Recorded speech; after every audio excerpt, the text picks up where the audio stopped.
Di video kali ini, kita kembali belajar pada tema 6, subtema 1, muatan pelajaran Bahasa Indonesia. Menjelaskan cara-cara untuk memahami teks eksplanasi. Teks eksplanasi merupakan teks yang berisi penjelasan tentang berbagai peristiwa yang terjadi di sekitar kita, seperti fenomena alam, sosial, dan budaya. Teks eksplanasi disajikan harus sesuai dengan fakta. Teks eksplanasi memiliki struktur, yaitu pernyataan umum, deretan penjelas, dan kesimpulan. 1. Menentukan kata-kata kunci. Kata-kata kunci adalah kata-kata yang penting dan sering muncul di dalam teks. Kata-kata kunci biasanya terdapat dalam judul dan isi teks. Dalam pencarian informasi, kata-kata kunci dapat diperluas dan dipersempit yang tujuannya agar informasi yang diperoleh tepat sasaran. 2. Menjawab pertanyaan-pertanyaan yang berkaitan dengan teks. Informasi penting dari teks dapat ditemukan dengan menjawab pokok-pokok pertanyaan. Kata tanya yang digunakan antara lain kata tanya apa, kapan, di mana, siapa, mengapa, dan bagaimana. Untuk lebih jelasnya, ayo simaklah teks berikut ini. Kalor merupakan salah satu bentuk energi yang dapat berpindah dari benda yang bersuhu tinggi ke benda yang suhunya lebih rendah. Perpindahan kalor dapat terjadi karena adanya perbedaan suhu dalam benda. Kalor dapat menaikkan atau menurunkan suhu. Semakin besar kenaikan suhu, maka kalor yang diterima oleh benda semakin besar. Sebaliknya, jika semakin kecil kenaikan suhu, maka kalor yang diterima akan semakin sedikit. Berdasarkan teks tersebut, ada kata-kata yang sering diulang, yaitu kata kalor dan kata suhu. Teks eksplanasi tersebut juga dapat dipahami dengan cara menjawab pertanyaan. Misalnya, apa yang dimaksud dengan kalor? Jawabannya adalah, kalor merupakan salah satu bentuk energi yang dapat berpindah dari benda yang bersuhu tinggi ke benda yang suhunya lebih rendah. Pertanyaan yang kedua, kapan kalor dapat berpindah? Jawabannya, kalor dapat berpindah ketika terjadi kenaikan suhu dalam benda. Membuat ringkasan dan kesimpulan dari teks eksplanasi. Berikut hal-hal yang perlu diperhatikan dalam membuat ringkasan. Yang pertama, bacalah teks dengan saksama. Kedua, catatlah gagasan utama dari setiap paragraf. Ketiga, ubahlah gagasan utama menjadi kalimat efektif. Yang keempat, rangkailah kalimat-kalimat tersebut sehingga menjadi paragraf yang padu.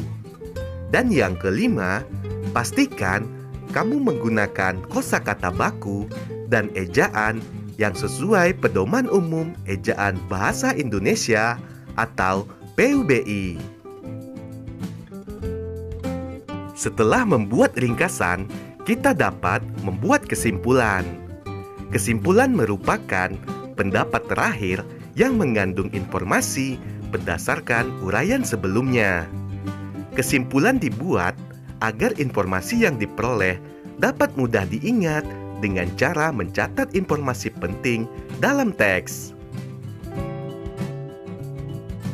Simaklah teks berikut ini.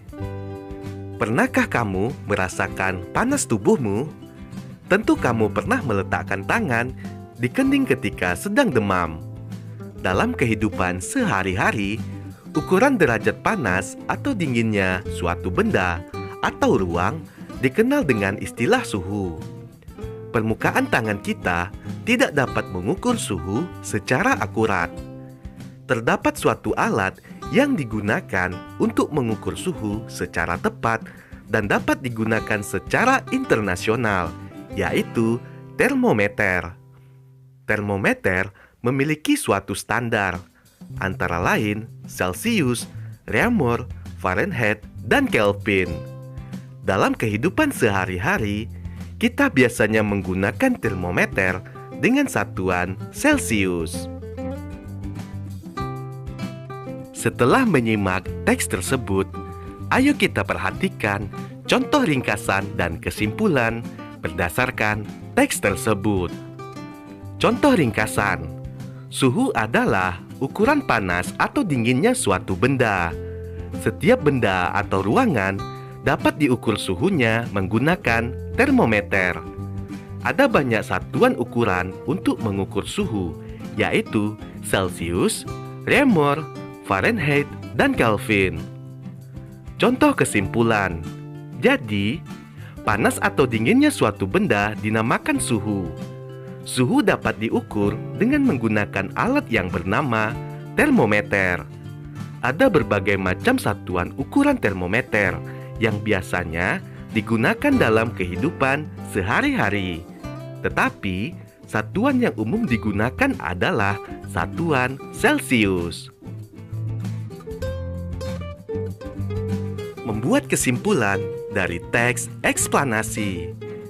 Kesimpulan dapat dibuat berdasarkan pernyataan-pernyataan yang ada. Perhatikan contoh berikut ini.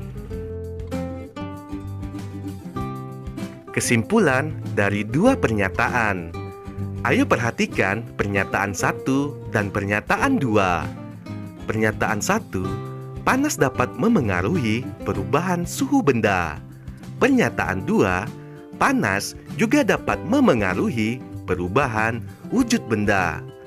Kesimpulan dari dua pernyataan tersebut adalah panas dapat memengaruhi perubahan suhu dan wujud benda. Kesimpulan dari tiga pertanyaan. Pernyataan 1, manusia mengonsumsi makanan untuk beraktivitas. Pernyataan 2, makanan diubah menjadi energi panas. Pernyataan yang ketiga, panas yang dihasilkan biasanya dikeluarkan bersama keringat. Kesimpulan dari tiga pernyataan tersebut adalah, dalam aktivitasnya, makanan yang telah dikonsumsi manusia diubah menjadi energi panas dan biasanya dikeluarkan bersama keringat. Menjelaskan isi teks eksplanasi menggunakan peta pikiran. Konsep teks eksplanasi dapat dijelaskan menggunakan peta pikiran. Peta pikiran merupakan suatu cara mencatat yang kreatif, efektif, dan secara harfiah dapat memetakan pikiran-pikiran kita. Cara membuat peta pikiran. Pertama, tentukan ide pokok dari teks yang disajikan. Kedua, catatlah kalimat penjelas dari ide pokok tersebut dalam bentuk poin-poin. Yang ketiga, setelah itu, barulah kamu dapat menuliskan ide pokok dan kalimat penjelas tersebut ke dalam suatu bagan peta pikiran. Sebagai contoh untuk membuat peta pikiran, ayo simaklah teks berikut ini. Pengaruh negatif interaksi manusia dengan lingkungan alam. Manusia dan lingkungan alam saling berkaitan. Manusia tidak bisa hidup tanpa lingkungan alam. Manusia berinteraksi dengan lingkungan alam untuk memenuhi kebutuhan hidup. Bentuk interaksi manusia dengan lingkungan alam terlihat dalam bidang pertanian, perkebunan, perikanan, dan peternakan. Interaksi manusia dengan alam tidak semua berdampak baik bagi lingkungan. Banyak perilaku manusia yang justru merusak lingkungan. Misalnya, membuang sampah di sungai dan laut akan menyebabkan makhluk hidup di dalamnya terganggu. Perilaku merusak lingkungan juga dapat membahayakan diri manusia. Pengaruh negatif interaksi manusia dengan lingkungan akan menyebabkan bencana. Bencana tersebut dapat merusak lingkungan alam dan merugikan manusia. Contoh bencana akibat interaksi manusia dengan alam adalah banjir, tanah longsor, dan kebakaran hutan. Bencana banjir disebabkan oleh tersumbatnya saluran air karena sampah yang dibuang sembarangan. Tanah longsor bisa disebabkan oleh ulah manusia yang sering menebang pohon. Kecerobohan manusia juga bisa menyebabkan kebakaran hutan. Setelah kita menyimak teks tersebut, ayo kita lihat contoh peta pikiran berdasarkan teks tersebut.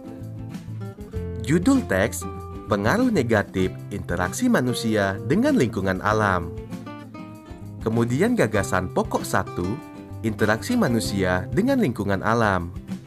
Gagasan pokok paragraf 2, dampak buruk interaksi manusia dengan alam. Selanjutnya, gagasan pokok paragraf yang ketiga, bencana yang terjadi akibat pengaruh negatif interaksi manusia dengan lingkungan.